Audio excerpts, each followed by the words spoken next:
हाँ जी, India versus Sri Lanka का पहला ओडीआई हो चुका है। आप सभी ने ओडीआई देख भी लिया, रिजल्ट भी आप सभी को मालूम है और गौतम गंभीर का ये चौथा मैच है। एज अ कोच गौतम गंभीर का ये चौथा मैच है और चौथे ही मैच में गौतम गंभीर 2 टाई देख चुके हैं। 2 टाई हुए, T20 में टाई हुआ, वहां पे सुपर ओवर से इंडिया मैच जीत गया और ओडीआई में टाई होने के बाद कोई सुपर ओवर नहीं, दोनों टीमों ने हाथ मिलाया और 3 मैच के सीरीज में अभी एक मैच होने के बाद भी 0-0 पे दोनों टीमें हैं। और जिस तरीके का मैच इन दोनों टीमों के बीच में हो गया वो काफी कमाल रहा। और अब जिस तरीके की बातें मैच के बाद हो रही है उन पे बात करेंगे। और अब तक YouTube पे मैंने जितने भी वीडियोस डाले, जितने भी मैच के बाद मुझे बात करने का मन हुआ है या फिर इस प्लेटफॉर्म को यूज करने का मन हुआ है, ये इकलौता ऐसा मैच है जिस पे मुझे सबसे ज्यादा बात करने का मन था। और जिस तरीके के सर्कमस्टांसेस से मैं डील कर रहा था मैच के बाद, मैंने वीडियोस भी रिकॉर्ड किए, बट समहाउ ऑडियो का एक कमाल का फकअप हुआ जो कि मैं 2 या 3 बार रिकॉर्ड करने के बाद भी बैलेंस नहीं कर पाया। तो उस वजह से हम इस वीडियो को टाइम से नहीं डाल पाए। और इन अ वे वो कहते हैं ना कि जो होता है अच्छे के लिए ही होता है। और इस मैच के बाद जिस तरीके से YouTube पे जिस तरीके से सब बात कर रहे, टीम इंडिया को लेके बात कर रहे, वो बहुत इंटरेस्टिंग था। तो उसी पे बात करेंगे और वीडियो को शुरू करते हैं। बट उससे पहले मैं आप सभी को याद दिला दूं कि आपको वीडियो को लाइक करना है, कमेंट करना है और चैनल को सब्सक्राइब जरूर करना है। तो चलिए शुरू करते हैं। तो सबसे पहले तो इस ओडीआई मैच का सबसे इंटरेस्टिंग एस्पेक्ट था कि रोहित शर्मा, विराट कोहली, केएल राहुल, श्रेयस अय्यर ये सब वापस आने वाले थे और इन सब को हम 2023 के वर्ल्ड कप के बाद देखने वाले थे और इनका कमबैक किस तरीके से होता वो देखना काफी इंटरेस्टिंग था। बट टॉस जीता श्रीलंका ने, बैटिंग पहले ले ली श्रीलंका ने। अब हमें 50 ओवर वेट करना था कि इंडिया कब बैटिंग करने आएगा, तब हम रोहित शर्मा को देख पाएंगे, विराट कोहली को देख पाएंगे। तो 50 ओवर का वेट था हमारे सामने। लेकिन जिस तरीके से इंडिया की टीम ने बॉलिंग कराई, जिस तरीके से वो पिच बिहेव की है, जिस तरीके से हमारे स्पिनर्स की बॉल टर्न हो रही थी और जिस तरीके के स्कोर पे श्रीलंका खड़ा था, वहां पे एक टाइम पे ऐसा लग रहा था कि 150 पे शायद श्रीलंका आउट हो जाए और उसके बाद श्रीलंका 30 या 35 ओवर पे ऑल आउट हो जाएगा और टीम इंडिया को हम जल्द ही बैटिंग करते हुए देखेंगे। बट श्रीलंका का ये प्लेयर वेला लगे, पिछली बार भी जब इंडिया और श्रीलंका के बीच में मैच हुआ था, एशिया कप था शायद से, वहां पे इंडिया के अगेंस्ट इस बंदे ने बहुत बेहतरीन परफॉर्म किया था, बैटिंग से भी बॉलिंग से भी। इस बंदे ने उस टाइम पे भी 5 विकेट लिए थे। और कल के इस मैच में श्रीलंका की तरफ से अगर कोई एक्स्ट्रा ऑर्डिनरी इनिंग खेल के गया है तो वो है वेला लगे और पथुम निशंका। बैटिंग में इन दोनों से बेटर किसी ने बैटिंग नहीं की, किसी ने वो इंटेंट शो नहीं करा और इन दोनों ने बहुत ही बेहतरीन बैटिंग की। लेकिन जब इंडिया बैटिंग करना है तो इंडिया काफी अच्छा खेल रहा था। पावर प्ले के अंदर 10 ओवर के अंदर रोहित शर्मा ने जिस तरीके का स्टार्ट दिया था, कमाल। रोहित शर्मा ने अपना एक फॉर्मेट बना दिया, अब वो 10 रन पे आउट हो, 15 रन पे आउट हो, 20 रन पे आउट हो, वैसा ही खेलेगा। और 2023 के वर्ल्ड कप में भी हमने देखा कि रोहित शर्मा जिस तरीके का 10 ओवर के अंदर खेल के चले जाते हैं वो इंडिया के लिए एक एडवांटेज होता है। उसके बाद टीम इंडिया उस पर बिल्ड करती है और उसके बाद इंडिया के चांसेस बहुत बेटर हो जाते हैं। बट कल के मैच में ऐसा नहीं हुआ। शुभमन गिल को बहुत ज्यादा क्रिटिसाइज कर रहे हैं या फिर शुभमन गिल के बारे में बातें कर रहे हैं कि इस तरीके की इनिंग नहीं खेलनी चाहिए थी। ऑब्वियसली इस चीज पे मैं भी डिनाई नहीं करूंगा कि शुभमन गिल के पास बेटर चांस था बेटर इनिंग खेलने का। लेकिन जिस तरीके से रोहित शर्मा बैटिंग कर रहे थे, स्कोर इतना बड़ा नहीं था, तो असेसमेंट मैं कह सकता हूं कि थोड़ा गलत हो गया। बट इतना क्रिटिसाइज करने वाला कोई इनिंग खेला नहीं शुभमन गिल ने। और जिस मोमेंट पे उन्होंने इनिंग को पेस करने की कोशिश की उस टाइम पे आउट होके चले गए, तो ये बहुत ही डिफरेंट है। इस पे सबका अपना अपना टेक हो सकता है। बट मुझे पर्सनली ऐसा नहीं लगा कि शुभमन गिल की बहुत ज्यादा गलती। फिर विराट कोहली और श्रेयस अय्यर ने काफी संभाला इनिंग को, काफी अच्छे तरीके से वो इनिंग को लेके जा रहे थे। बट सडनली विराट कोहली जिस तरीके से एलबीडब्ल्यू होते और श्रेयस अय्यर जिस बेहतरीन बॉल पे वो बंदा बोल्ड होके गया है, वो बॉल उस पूरे मैच की बेस्ट बॉल थी। अगर स्पिनर्स को हटा दे जिनकी आधे आधे हाथ की टर्न हो रही थी बॉल, ये पिच बहुत ही डिफरेंट थी। अब यहाँ पे कोई बात नहीं करेगा कि श्रीलंका में इस तरीके की स्पिनिंग ट्रैक मिली है। हमारी टीम इंडिया इस तरीके से कभी किसी ओपोजिशन को ब्लेम नहीं करती, कंडीशंस पे एक्सक्यूज नहीं बनाती है। हम सिर्फ मैच खेलने जाते हैं और हम सिर्फ क्रिकेट फील्ड में परफॉर्म करने पे बिलीव करते हैं। तो हमने बिल्कुल भी इस पे बात नहीं की कि पिच पे इतना टर्न नहीं होना चाहिए, ये ओडीआई के नाम पे टेस्ट मैच की पिच हमें पकड़ा दी, हमने ऐसा कुछ भी नहीं बोला। और एक और इंटरेस्टिंग चीज कि वॉशिंगटन सुंदर को लेके भी क्रिटिसिज्म हो रहा है कि वॉशिंगटन सुंदर को 4th नंबर पे बैटिंग करने नहीं भेजना चाहिए था। अब ये एक गैम्बल है, ये एक बायलैटरल सीरीज है, यहाँ पे बहुत कुछ स्टेक पे नहीं है, यहाँ पे टीम इंडिया एक्सपेरिमेंट करना अफोर्ड कर सकता है, इसमें बहुत कुछ स्टेक पे नहीं है। इसका रिजल्ट क्या आएगा वो भी मैटर नहीं करता है, सीरीज डेफिनेटली हम जीतने वाले, या फिर ड्रॉ भी हो जाता है तो उससे कोई फर्क नहीं पड़ेगा।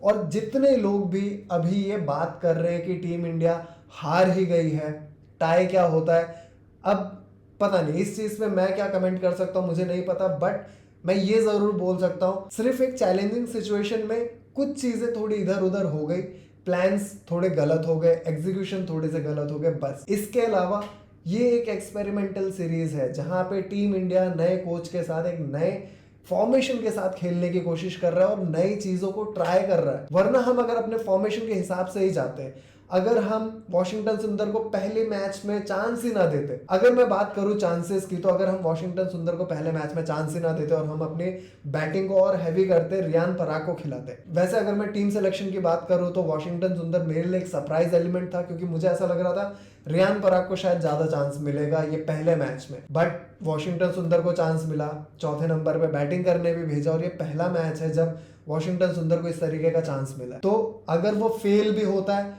जो कि अंपायर्स कॉल पे आउट होके गया, ऐसा भी नहीं है कि उसने बुरा खेला, वो अंपायर्स कॉल पे आउट होके गया, ये अनलकी रहा। और जिस तरीके से बॉल टर्न कर रही थी वहां पे बैट्समैन को बहुत ज्यादा ब्लेम नहीं कर सकते, क्योंकि वो अनएक्सपेक्टेड टर्न है। और जिस किसी ने भी मैच देखा उसको पता है कि बॉल कितना टर्न हो रहा था, बॉल अपनी लाइन पे नहीं रह रहा, ट्रेजेक्ट्री जो होती है टर्न होने की वो इतनी एक्स्ट्राऑर्डिनरी थी कि बॉल बाय फार, मतलब विकेट कीपर मिस कर रहे, बैट्समैन मिस कर रहे, बॉल ग्लव पे नहीं आ रहा, कलेक्ट करना बहुत मुश्किल हो रहा, कई बार तो इतनी स्पिन हो जा रही कि स्लिप में बॉल जा रही है, अगर विकेट कीपर थोड़ा सा मिस करता है तो वो सीधे स्लिप में जाती है। तो इतनी ट्रेजेक्ट्री के साथ बॉल स्पिन हो रही है, तो वहां पे बैटिंग करना वैसे ही बहुत मुश्किल है। तो इन कंडीशंस पे भी अगर इंडिया इस तरीके से परफॉर्म कर रहा है, रोहित शर्मा ने भी अपने इंटरव्यू में बोला कि जब तक मैं बैटिंग कर रहा था, बॉल नया था, बॉल हार्ड था, सीमर्स बॉलिंग करा रहे थे, वहां पे बैटिंग करना इजी था, और मुझे पता था कि एक बार जब स्पिनर्स आ जाएंगे मैच वहां से शुरू होगा। तो रोहित शर्मा ने अपना काम किया,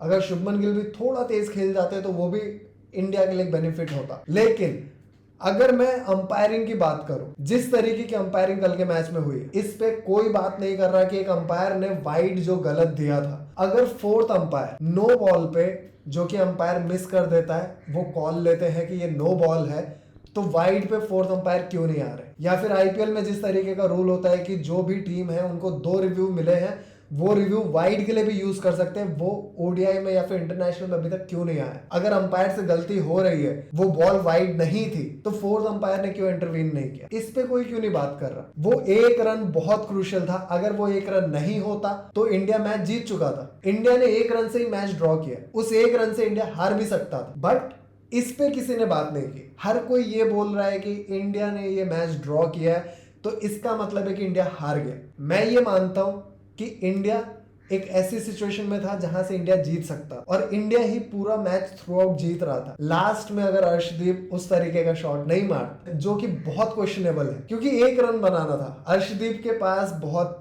प्लेयर्स भी नहीं खड़े कर दिए थे कि वो लोग सिंगल बचाने की कोशिश कर रहे हैं, तो प्लेयर के ऊपर से अर्शदीप ने मार दिया और 14 बॉल में 1 रन बनाना था। तो वहां पे अर्शदीप का वो शॉट समझ में ही नहीं आया। लेकिन किसी को भी इतना ब्लेम नहीं कर सकते। क्या ये वर्ल्ड कप का मैच था? नहीं। क्या ये एशिया कप का मैच था? नहीं। क्या ये चैंपियंस ट्रॉफी का मैच था? नहीं।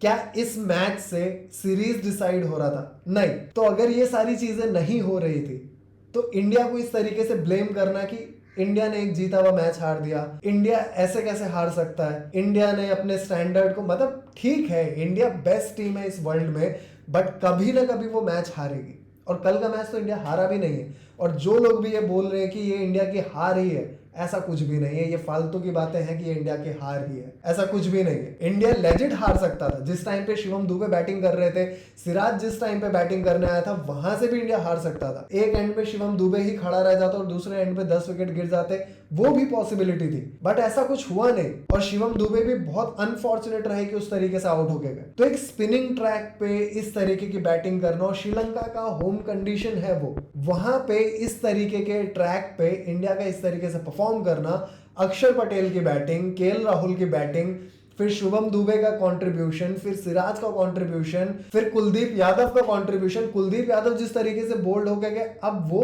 ऑन अ गिवन डे किसी और पिच पे इस तरीके से बोल्ड होके नहीं जाते। तो ये चीज हमें समझने की जरूरत है कि जब हम इंडिया को उनके जीत पे सपोर्ट कर रहे हैं, तो जब इंडिया हार रहा है तो इस तरीके की बातें नहीं होनी चाहिए, जो कि इंडिया हारा भी नहीं है। बार बार हारा हुआ इसलिए मैं बोल रहा हूं क्योंकि जिस किसी को भी ये लग रहा है कि कल का मैच ड्रॉ नहीं, इंडिया के लिए एक हार है, तो उस बंदे को इंडिया को सपोर्ट करने की जरूरत। इतना ज्यादा इशू बना के आके कि इसकी गलती है, उसकी गलती है, शुभमन गिल ने ऐसा खेला, वाशिंगटन सुंदर को चौथे नंबर पे क्यों भेजा, अर्शदीप को ये शॉट नहीं मारना चाहिए था। अगर मैं इस पे भी बात करूं कि अर्शदीप को वो शॉट नहीं मारना चाहिए था, अब मेरे को एक चीज बताओ कि बॉल तो वैसे भी किसी के समझ नहीं आ रही थी। विराट कोहली एलबीडब्ल्यू आउट होके गए, शुभमन गिल स्वीप मारते हुए आउट होकर गया, रोहित शर्मा स्वीप मारते हुए आउट होके गया, केएल राहुल भी स्वीप मारते हुए आउट होके गए। तो जब बैटर्स वहां पे बैटिंग नहीं कर पा रहे तो वहां अर्शदीप क्या कर लेता? तो अर्शदीप का सोचना है वो भी सही था कि भाई एक बॉल ही लेता हूं, लप्पा चलाता हूं, और पड़ी तो पड़ी, नहीं तो फिर जो होना था वो तो हो ही गया। अगर वो टिक के भी खेलता, वो 2 बॉल टेक भी लेता और फिर आउट होके चला जाता फिर, तो ये चीजें बहुत डिफरेंट है। वो ट्रैक बहुत डिफरेंट था, वो पिच बहुत डिफरेंट थी। वहां पे इंडिया ने जिस तरीके का परफॉर्मेंस दिया है, ड्रॉ हुआ ना, ठीक है, एक मैच है, बायलैटरल सीरीज है। अब इतनी बातें मुझे तो नहीं पता, इतनी बातें होनी भी चाहिए थी कि नहीं, गॉड नोस, पर इंडिया ये मैच हारा नहीं है। हाँ, एक विनिंग सिचुएशन से वो ड्रॉ कर गए। अब मुझे ये नहीं समझ में आ रहा कि श्रीलंका को भी क्रेडिट क्यों नहीं दे रहा। कल के मैच में श्रीलंका ने अच्छी बॉलिंग कराई, वेलालगे ने बहुत बेहतरीन बॉलिंग कराई, उनके कैप्टन चरित असलंका वो भी 9 ओवर करा गया, हसरंगा ने काफी अच्छी बॉलिंग कराई, इंपॉर्टेंट विकेट्स लेके गया। तो दूसरी टीम को क्यों नहीं कोई क्रेडिट दे रहा? उसने बेटर परफॉर्म कर दिया। थर्ड T20 में इंडिया जहां से मैच जीत के गया था, वहां पे तो श्रीलंका के बेटर चांसेस थे। तो इन चीजों पे इतना बहस करना, और इस सीरीज में एक्चुअली में जहां पे इंडिया इतना एक्सपेरिमेंट कर रहा है, इतने नए प्लेयर्स को चांस दे रहा है, एक नया फॉर्मेशन बनाने की कोशिश कर रहा है, एक नए फॉर्मेट में खेलने की कोशिश कर रहा है, मतलब फॉर्मेट से मतलब एक नए माइंडसेट के साथ खेलने की कोशिश कर रहा है, वहां पे इस तरीके का जजमेंट पास करना मुझे नहीं लगता। अगर यही कोई कंपिटेटिव मैच होता तो इंडिया इस तरीके से एक्सपेरिमेंट करता नहीं करता, मोस्ट प्रोबेबली शायद नहीं करता, और शुभमन गिल को शायद बॉलिंग भी नहीं देते। कल शुभमन गिल के ओवर में शायद 12 या 15 रन गए। तो अगर सीक्वेंसेस आप देखोगे तो कई सारे एक्सपेरिमेंट हुए, वो ऑन पॉइंट नहीं हुए। जैसे थर्ड T20 मैच में रिंकू सिंह को बॉलिंग दी गई थी, कमेंटेटर्स ने तो वही बोल दिया था कि इंडिया हार मान चुका है और बस एक्सपेरिमेंट कर रहा है कि चलो हार ही गए, तुम करा लो। सिराज का ओवर बचा था, सिराज ने क्यों नहीं बॉलिंग कराई? रिंकू सिंह तो रिंकू सिंह, सूर्य कुमार यादव 20वां ओवर लेके आ गए। तो ये सारी चीजें एक एक्सपेरिमेंट का पार्ट है, और टीम एक नए माइंडसेट के साथ खेलने की कोशिश कर रहा है, एक नए फॉर्मेशन को बनाने की कोशिश कर रहा है। तो वहां पे इस तरीके की बातें करना, मतलब ये एक्सपेरिमेंट फेज है। यहाँ पे फेलियर सक्सेस दोनों को हमें अप्रिशिएट करना होगा। जिस तरीके के बोल्ड डिसीजंस हो रहे हैं, जिस तरीके से वाशिंगटन सुंदर को पहले ही मैच में चांस दिया, प्लेयर्स को अपॉर्चुनिटी मिल रही है, तो हमें इसे अप्रिशिएट करने की जरूरत है। इस तरीके से भसड़ फैलाने की जरूरत कि इंडिया हार गया है, इंडिया ने बेटर नहीं खेला, या फिर इंडिया अपने स्टैंडर्ड गिरा रहा है, ये सारी बातें करने की जरूरत नहीं है। प्लेयर्स को ब्लेम करने की जरूरत नहीं है। हर किसी ने अपने हिसाब से बेटर खेला, कोशिश बेटर की। हाँ, और बेटर कर सकते हैं, इस पे हम बात कर सकते हैं, बट किसी को क्रिटिसाइज करना और पूरी तरीके से उसी बंदे को ब्लेम करना, ये गलत है। और ये सीरीज का पहला मैच है, तो इतना हवा बनाने की जरूरत भी नहीं है, इतना केओस क्रिएट करने की जरूरत नहीं है कि पूरी की पूरी सीरीज हम हार चुके हैं, ऐसा बनाने की जरूरत नहीं है। और एक और इंटरेस्टिंग चीज कि इंडिया टीम ने ऑस्ट्रेलिया टीम को हॉकी में हरा दिया। 52 ईयर्स के बाद इंडिया टीम ने ओलंपिक्स में ऑस्ट्रेलिया को हराया, और हमारे टीम के सरपंच, हमारे कप्तान 2 गोल मारे, और इंडिया ने कितने 3-1 से ऑस्ट्रेलिया को हराया। कमाल का मैच था। आप लोगों ने नहीं देखा, हाइलाइट्स देख लेना, जरूर देखना, मिस मत करना। और इंडिया ने बहुत बेटर खेला था। लाइव तो मैं नहीं देख पाया और मुझे उतना नॉलेज भी नहीं है, बट स्टिल आप सभी को अपडेट कर रहा हूँ, हाइलाइट्स आके देखना, काफी मजेदार था। तो आज के वीडियो के लिए इतना ही। अब हम मिलेंगे नेक्स्ट वीडियो में। तो वीडियो आपको अच्छा लगा हो तो वीडियो को लाइक करें, कमेंट करो, चैनल को सब्सक्राइब जरूर करें। और बारिश का मौसम आ चुका है, तो आपके घर के आसपास अगर स्ट्रीट एनिमल शेल्टर लेने के लिए आते हैं तो प्लीज उन्हें भगाए नहीं, और हो सके तो उन्हें कुछ खाने को दे दे, इससे उनकी बहुत हेल्प होगी। तो अब हम मिलेंगे नेक्स्ट वीडियो में, तब तक के लिए bye, take care, peace out.